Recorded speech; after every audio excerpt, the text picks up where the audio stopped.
নরসিংদীর রায়পুরায় দুই এজেন্টকে গুলি করে ৬০ লাখ টাকা ছিনতাই। বান্দরবানের রুমায় অপহৃত সোনালী ব্যাংকের ব্যবস্থাপকের সন্ধান এখনো মেলেনি। বাগেরহাটের রামপাল তাপবিদ্যুৎ কেন্দ্রে ডাকাতি চেষ্টার ঘটনায় ১১ জনকে আটক করেছে পুলিশ। গুলিবিদ্ধ এক ডাকাত খুলনা মেডিকেলে চিকিৎসাধীন। ঈদে পরিবহন থেকে কোনো ধরনের চাঁদাবাজি ও অতিরিক্ত বাস ভাড়া আদায় করা যাবে না, হুঁশিয়ারি দিয়েছেন সড়ক পরিবহন সচিব।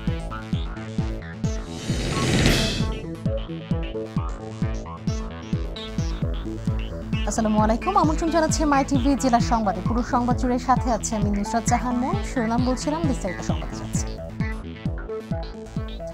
নরসিংদীর রায়পুরায় একটি মোবাইল ব্যাংকিং সার্ভিসের দুই এজেন্টকে গুলি করে ৬০ লাখ টাকা ছিনতাইয়ের ঘটনা ঘটেছে। বেলা ১১টায় এই ঘটনা ঘটে। পুলিশ জানিয়েছে দুই এজেন্ট ৬০ লাখ টাকা নিয়ে নরসিংদীর হেড অফিসে যাচ্ছিলেন। রায়পুরা এলাকায় পৌঁছালে ছিনতাইকারীরা তাদের গতিরোধ করে। এরপর গুলি করে তাদের কাছ থেকে ৬০ লাখ টাকা ছিনিয়ে নেয়। আহত দুই কর্মীকে প্রথমে নরসিংদী সদর হাসপাতালে নেওয়া হয়। সেখানে তাদের অবস্থার অবনতি হলে উন্নত চিকিৎসার জন্য তাদের ঢাকায় পাঠানো হয়। বান্দরবানের রুমা উপজেলায় অস্ত্রধারীদের হাতে অপহরণের শিকার সোনালী ব্যাংকের ব্যবস্থাপক নিজামুদ্দিনের সন্ধান এখনো মেলেনি। রুমা থানার ভারপ্রাপ্ত কর্মকর্তা জানিয়েছেন, এ ঘটনায় এখনো কোনো মামলা হয়নি। ম্যানেজারকে উদ্ধারে কাজ করছে পুলিশ। এদিকে ঝুঁকি বিবেচনায় আজও বান্দরবানে সোনালী ব্যাংকের ৩টি শাখা বন্ধ রয়েছে। জেলায় ব্যাংকটির ৭টি শাখার মধ্যে রুমা, থানচি ও রোয়াংছড়ি শাখা বন্ধ রয়েছে। ওই ৩ শাখার গ্রাহকরা অনলাইনে অথবা আশপাশের ব্যাংকটির অন্য কোনো শাখা থেকে লেনদেন করতে পারবেন। বান্দরবানে কুকিচিন ন্যাশনাল ফ্রন্ট KNF এর সঙ্গে শান্তি কমিটির শান্তি আলোচনা স্থগিতের ঘোষণা দিয়েছে পার্বত্য জেলা পরিষদের চেয়ারম্যান ও শান্তি কমিটির আহ্বায়ক কে শৈলা। সকালে বান্দরবান পার্বত্য জেলা পরিষদ সভাকক্ষে আয়োজিত সংবাদ সম্মেলনে এই তথ্য জানান তিনি বলেন, সশস্ত্র সংগঠন কুকিচিন ন্যাশনাল ফ্রন্টকে স্বাভাবিক জীবনে ফিরিয়ে আনার জন্য 18 সদস্য শান্তি প্রতিষ্ঠা কমিটি গঠিত হয়। পরে শান্তি প্রতিষ্ঠা কমিটি ও KNF এর মধ্যে কয়েক দফা ভার্চুয়াল মিটিং এর পর উভয় পক্ষের মতামতের ভিত্তিতে 2 দফা সরাসরি সংলাপ অনুষ্ঠিত হয়। সংলাপে KNF এর সকল প্রকার সশস্ত্র কার্যক্রম থেকে বিরত থাকা এবং অন্যান্য বিষয় সংক্রান্ত 2টি সমঝোতা স্মারক সম্পাদিত হয়। বাগেরহাটের রামপাল তাপবিদ্যুৎ কেন্দ্রে ডাকাতি চেষ্টার ঘটনায় 11 জনকে আটক করেছে পুলিশ। রাতে এবং সকালে উপজেলার বিভিন্ন এলাকায় অভিযান চালিয়ে জিজ্ঞাসাবাদের জন্য তাদের আটক করে রামপাল থানা পুলিশ। এছাড়া এই ঘটনায় গুলিবিদ্ধ অবস্থায় ডাকাত দলের অজ্ঞাতনামা এক সদস্য খুলনা মেডিকেল কলেজ হাসপাতালে চিকিৎসাধীন রয়েছেন বলে জানিয়েছে পুলিশ। এ ঘটনাকে ডাকাতি হিসেবে দেখছে না পুলিশ। তারা বলছে, সংঘবদ্ধ একটি চোর চক্র দীর্ঘদিন ধরে রামপাল তাপবিদ্যুৎ কেন্দ্রের লোহার মালামাল চুরি করে আসছে। এই চোর চক্রের সদস্যরা এই ঘটনা ঘটিয়েছে। দুপুরে বাগেরহাট পুলিশ সুপার কার্যালয় প্রেস ব্রিফিং এ এই তথ্য জানান অতিরিক্ত পুলিশ সুপার রাসেলুর রহমান। পবিত্র ঈদ উল ফিতরে পরিবহন থেকে কোনো ধরনের চাঁদাবাজি ও ঘরমুখো মানুষের কাছ থেকে অতিরিক্ত বাস ভাড়া আদায় করা চলবে না বলে হুঁশিয়ারি দিয়েছেন সড়ক পরিবহন ও মহাসড়ক বিভাগের সচিব ABM আমিনুল্লাহ নূরী। জাতীয় শুদ্ধাচার কৌশল কর্ম পরিকল্পনা 2023-24-এর আওতায় ঈদ যাত্রা ও সড়ক নিরাপত্তা বিষয়ে কোনো শুনানি ও মত বিনিময় সভায় সভাপতির বক্তব্যে তিনি একথা বলেন। এ সময় ফরিদপুর জেলা প্রশাসক কামরুল হাসান তালুকদার, পুলিশ সুপার মোর্শেদ আলম উপস্থিত ছিলেন। সড়কে হলে চলবে না, এমন আমরা যে কোনো সময় যে কোনো পরিস্থিতি মোকাবিলার জন্য প্রস্তুত থাকবো। আমরা নির্ধারিত গতির মধ্যে আমরা গাড়ি চালাবো। রাস্তার উপর আমরা কোনো বাজার রাখবো না এবং কোনো প্রকার ফিটনেস মেন গাড়ি রাস্তার উপর চলবে না। এদিকে হাইওয়ে পুলিশের অতিরিক্ত IGP শাহাবুদ্দিন খান বলেছেন, এবারে ঈদে ছাদ খোলা পরিবহন ও ফিটনেসবিহীন গাড়ি চলতে দেওয়া হবে না। ঈদের সময় কোনো দুষ্কৃতিকারী যাতে সাধারণ যাত্রীদের কোনো ক্ষতি সাধন করতে না পারে সেজন্য পুলিশ সর্বদা নজরদারি রাখছে। গাজীপুরের কালিয়াকৈর চন্দ্রা এলাকায় ঢাকা টাঙ্গাইল মহাসড়ক পরিদর্শন শেষে সাংবাদিকদের কথা জানান তিনি।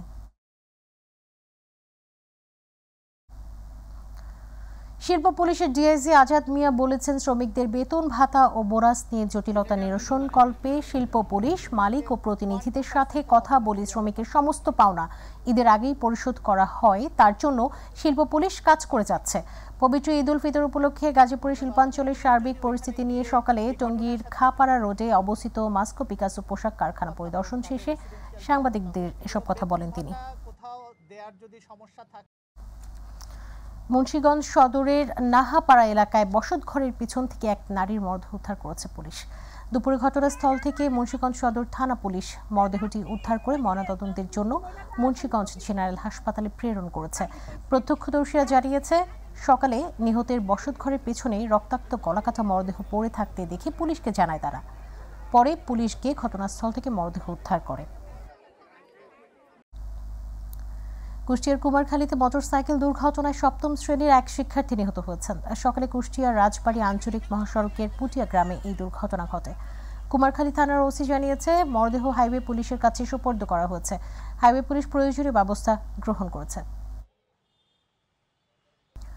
ফরিদপুরের ভাঙ্গায় অভিযান চালিয়ে আন্তজেলা ডাকাত দলের 6 সদস্যকে গ্রেফতার করেছে পুলিশ। গোপন সংবাদের ভিত্তিতে খবর পেয়ে ভাঙ্গা রেল স্টেশন সংলগ্ন এবং বগাইল ব্রিজের নিচ থেকে ভাঙ্গা থানা পুলিশের একটি দল অভিযান চালিয়ে তাদের গ্রেফতার করে।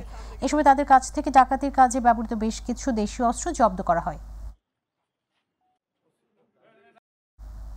এবার আমাদের কৃষি।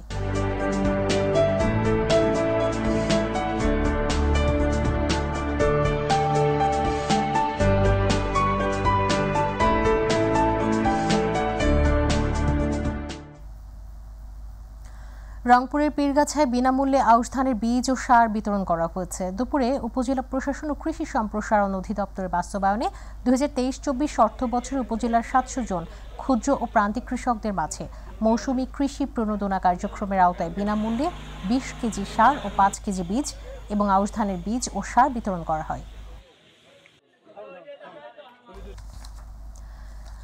গাজীপুরের ঢাকা ময়মনসিংহ মহাসড়কের চান্না চৌরাস্তা মোড় এলাকায় কাভার্ড ভ্যান চাপায় বিআরটি প্রকল্পে কর্মরত এক শ্রমিক নিহত হয়েছেন। এই ঘটনায় ঘাতক কাভার্ড ভ্যান চালককে আটক করা হয়েছে। জয়দেবপুর চৌরাস্তার জাগ্রত চৌরঙ্গি এলাকায় এই দুর্ঘটনা ঘটে। গাজীপুর মহানগর ট্রাফিক পুলিশের পরিদর্শক আবদুল্লাহ আল মামুন বলেছেন, বিআরটি প্রকল্পের ওই শ্রমিক কাজ করার সময় ঢাকাগামী একটি কাভার্ড ভ্যান তাকে চাপা দিয়ে পালিয়ে যাওয়ার চেষ্টা করে। পরে পুলিশ গাড়িটির পিছু নিলে মহানগরের বোর্ডবাজার এলাকা থেকে কাভার্ড ভ্যান সহ চালককে আটক করে। ঘটনাস্থলেই লাবলু মারা যায়।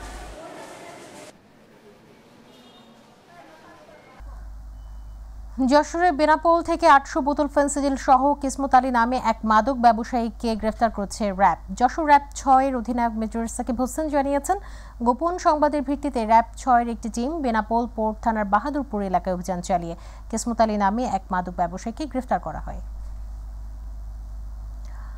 দিনাজপুরের পার্বতীপুরে রামসাগর এক্সপ্রেস ট্রেনের ইঞ্জিন বিকল হওয়ার ঘটনায় আধা ঘন্টা পর পার্বতীপুর রংপুর রেলপথে ট্রেন চলাচল স্বাভাবিক হয়েছে। দুপুরে বেনরপাড়া থেকে ছেড়ে আসা ট্রেনটি পার্বতীপুর রেল স্টেশনে পৌঁছানোর পূর্বে শহরের ঢাকা মোড় রেলগেট অতিক্রমকালে যান্ত্রিক ত্রুটি দেখা দেয়। এই ঘটনায় ট্রেনের সকল যাত্রী আটকা পরে ইঞ্জিন মেরামতের পর 30 মিনিট পর ঘটনাস্থল ত্যাগ করে পার্বতীপুর রেল স্টেশনে গিয়ে পৌঁছায় ট্রেনটি। জামালপুরের সরিষাবাড়িতে বিভিন্ন সময় বিভিন্ন স্থান হতে হারিয়ে যাওয়া চুরি হওয়া মোবাইল ও ডিজিটাল প্রযুক্তি প্রয়োগ করে 8টি মোবাইল ফোন উদ্ধার করে মালিকদের কাছে হস্তান্তর করা হয়েছে। সরিষাবাড়ি থানায় আয়োজিত এক প্রেস ব্রিফিংয়ে জামালপুর জেলা সদর সার্কেল সোহরাব হোসেন সাংবাদিকদের কথা জানান। এই সময় মোবাইল মালিক সরিষাবাড়ি থানার ভারপ্রাপ্ত কর্মকর্তা মুশফিকুর রহমান উপস্থিত ছিলেন। মৌলভীবাজার জেলার জুড়ি উপজেলার জুড়ি নদীর কন্টিনাল অংশে রেল লাইনের ব্রিজ নির্মাণ কাজের জন্য নদীতে বাঁধ দেওয়ায় পাহাড়ি ঢলে নদী পাড়ের ঘরবাড়ি ও রাস্তা ভাঙনের মুখে পড়েছে। পাহাড়ি ঢলে নদী পাড়ের কয়েকটি ঘর নদী গর্ভে বিলীন হয়ে গেছে। ঘটনাস্থল পরিদর্শন করেছেন উপজেলা নির্বাহী কর্মকর্তা লুসিকান্ত হাজং। এ সময় তিনি ক্ষতিগ্রস্ত পরিবারদের সরকারের পক্ষ থেকে 2 বান ঢেউটিন ও নগদ অর্থ বরাদ্দ দেওয়ার প্রতিশ্রুতি দেন। শরীয়তপুর জেলার সদর উপজেলার চিকন্দি ইউনিয়নের আটপাড়া গ্রামের দক্ষিণ চকের কৃষকের জমি নষ্ট করে মাটি বিক্রি করার অভিযোগ উঠেছে স্থানীয় প্রভাবশালীদের বিরুদ্ধে। 20 থেকে 25টি মাহিন্দ্র ট্রাক দিয়ে জমির মাটি নেওয়ার কারণে পাকা সড়ক ভেঙে যাচ্ছে। এ বিষয়ে স্থানীয় কৃষকরা প্রশাসনের কাছে অভিযোগ দায়ের করেছেন। চট্টগ্রামের মিরসরাই উপজেলা পরিষদ মিলনায়তনে প্রশাসনের উদ্যোগে মতবিনিময় সভা অনুষ্ঠিত হয়েছে। দুপুরে উপজেলা নির্বাহী কর্মকর্তা মাহফুজা জেরিনের সভাপতিত্বে ও মাধ্যমিক শিক্ষা কর্মকর্তা হুমায়ুন কবির খানের সঞ্চালনায় প্রধান অতিথি ছিলেন চট্টগ্রাম 1 আসনের সংসদ সদস্য মাহবুবুর রহমান রুহেল। এ সময় বিশেষ অতিথি ছিলেন উপজেলা চেয়ারম্যান জসিমউদ্দিন, সহকারী কমিশনার প্রশান্ত চক্রবর্তী।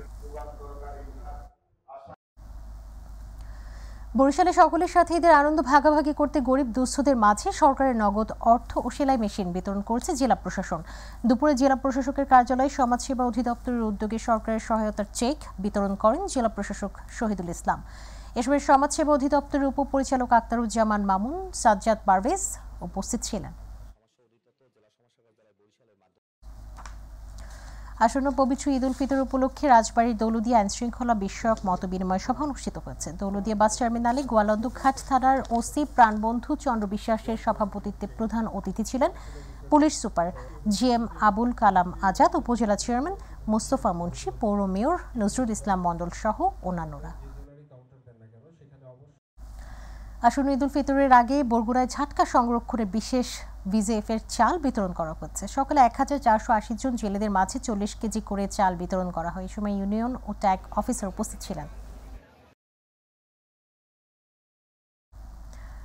এসএসসি 1995 ঢাকা জোনের উদ্যোগে ইফতার ও দোয়া মাহফিল অনুষ্ঠিত হয়েছে। উক্ত অনুষ্ঠানে উপস্থিত ছিলেন এসএসসি 1995 ঢাকা জোনের উপদেষ্টা প্যানেলের অ্যাডমিন, মডারেটর, প্যানেলের সদস্যবৃন্দ সহ অনুষ্ঠানে এসএসসি 1995 এর 5 শতাধিক বন্ধু অংশগ্রহণ করেন।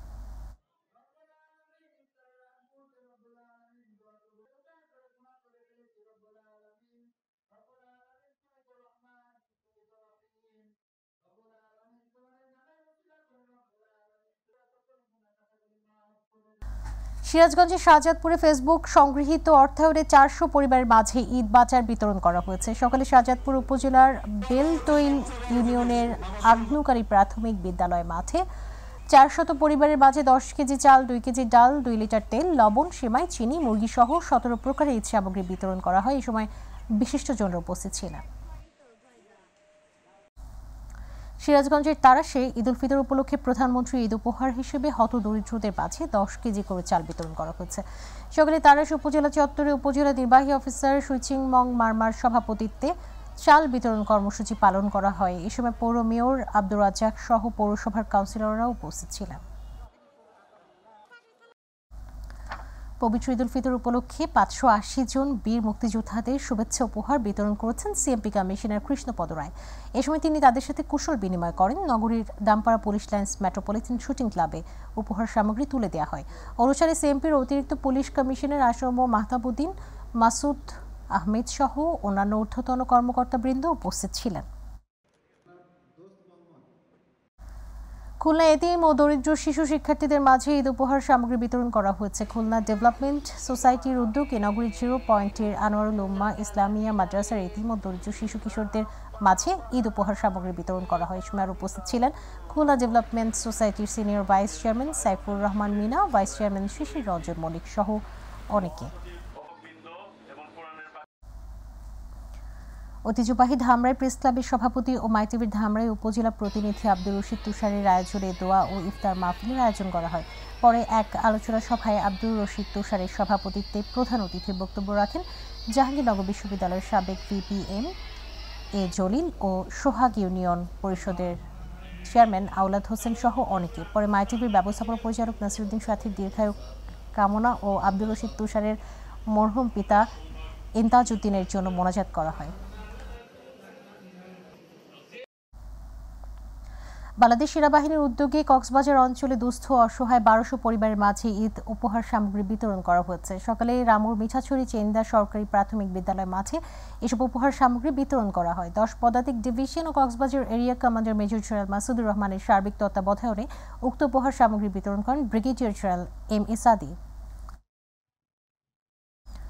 ময়মনসিংহের গৌরীপুর ও ধোবাউড়া উপজেলার কারা নির্যাতিত নেতাকর্মীদের মাঝে ঈদ উপহার ও ইফতার বিতরণ করেছে বিএনপি। গৌরীপুর বিএনপির ইফতার মাহফিলে জাতীয়তাবাদী আইনজীবী ফোরামের কেন্দ্রীয় সহসভাপতি অ্যাডভোকেট নুরুল হক উপস্থিত ছিলেন। ধোবাউড়ায় কারা নির্যাতিত নেতাকর্মীদের মাঝে ঈদ উপহার ইফতার সামগ্রী বিতরণ করেন ময়মনসিংহ উত্তর জেলা বিএনপির সদস্য উপজেলা বিএনপির সাবেক যুগ্ম সম্পাদক সালমান ওমর রুবেল। পবিত্র ঈদ উল ফিতর উপলক্ষে চাঁদপুরের মতলব উত্তর উপজেলার জহিরাবাদ ইউনিয়নের 952 জন অসহায় ও দুস্থ পরিবারের মাঝে প্রধানমন্ত্রী ঈদ উপহার ভিজিএফ এর চাল বিতরণ করা হয়েছে। সকালে ইউনিয়ন পরিষদের চত্বরে চাল বিতরণ কার্যক্রমের উদ্বোধন করেন ইউপি চেয়ারম্যান গাজী সেলিম রেজা।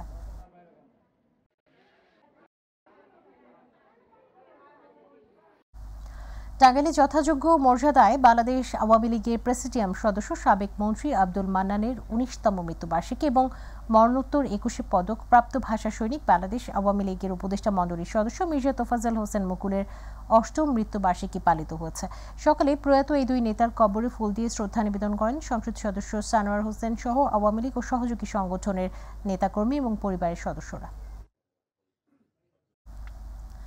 নোয়াখালী জেলার সুবর্ণচরে প্রকৃত ভূমিহীনদের জায়গা বন্দোবস্ত দেওয়ার দাবিতে মানববন্ধন ও প্রতিবাদ সমাবেশ করেছে শত শত ভূমিহীন ও ভুক্তভোগী পরিবার। সকালে চর জুবলি ইউনিয়নের স্লুইস গেট বাজারে মানববন্ধনটি অনুষ্ঠিত হয়। এ সময় ভূমিহীনরা মাননীয় প্রধানমন্ত্রী, স্থানীয় সংসদ সদস্য, নোয়াখালী জেলা প্রশাসক, পুলিশ সুপার, সুবর্ণচর উপজেলা নির্বাহী কর্মকর্তা ও ভূমি কর্মকর্তা সহ সংশ্লিষ্ট সকলের দৃষ্টি আকর্ষণ করেন। সংবাদ শেষ করছি। পরের সংবাদ দেখার আমন্ত্রণ জানিয়ে বিদায় নিচ্ছি।